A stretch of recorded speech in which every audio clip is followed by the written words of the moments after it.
Okay, welcome back to members of 121 Community Church in Grapevine, Texas, and our ongoing study in the Transfiguration by Andreopoulos.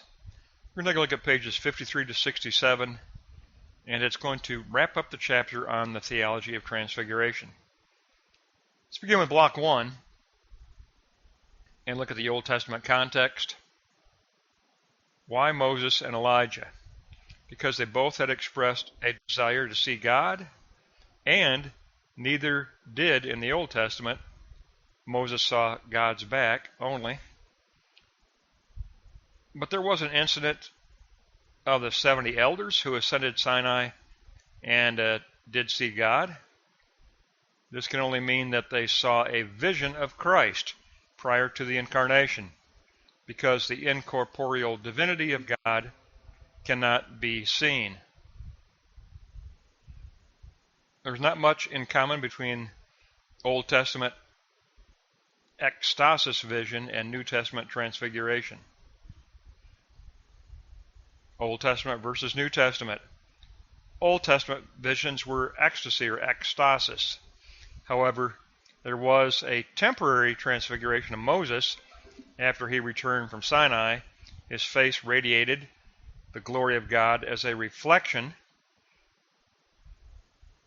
a radiance connected with the revelation he had received.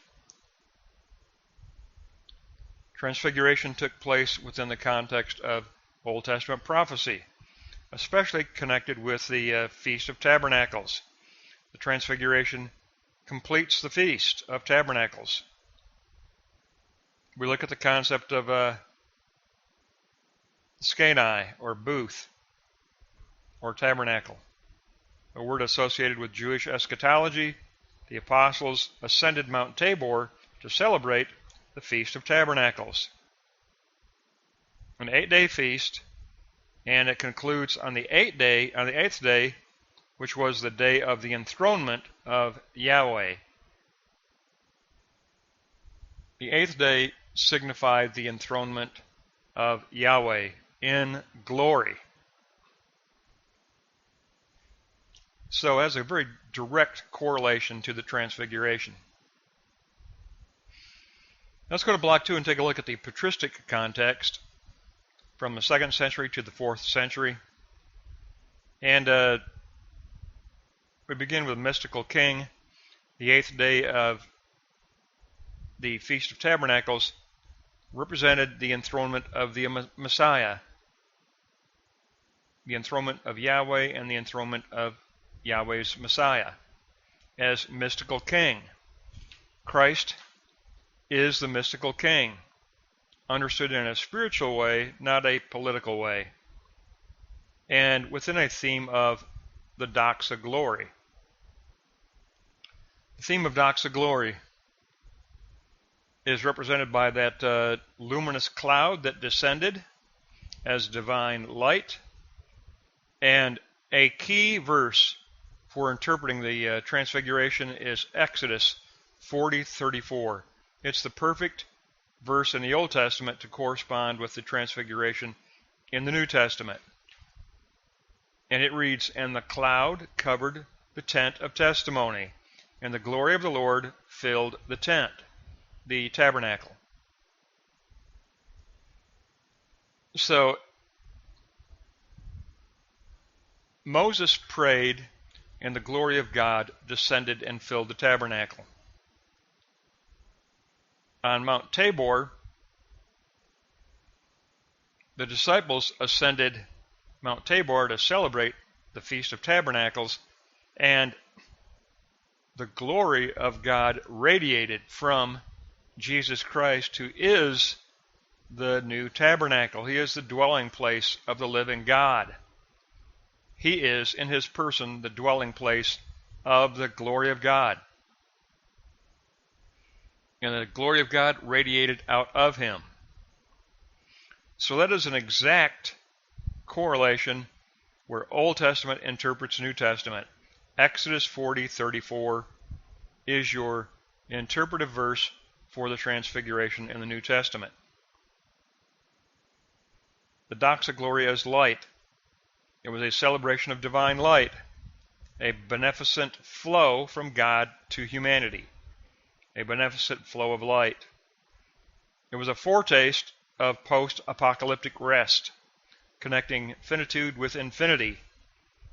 Now, the patristic tradition of Origen, he said Mount Tabor was the correct place of the Transfiguration. It ended up becoming a place of worship. He saw a connection between Transfiguration and resurrection, and he said the garments equaled symbolically the words of Scripture. Now, in the 4th century,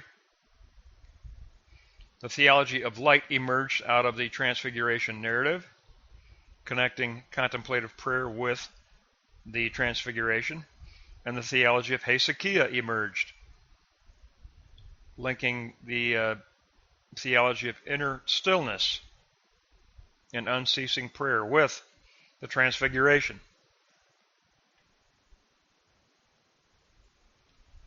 But really, the key from both Block 1 and Block 2, I think the key has to be Block 2, Note 3, C.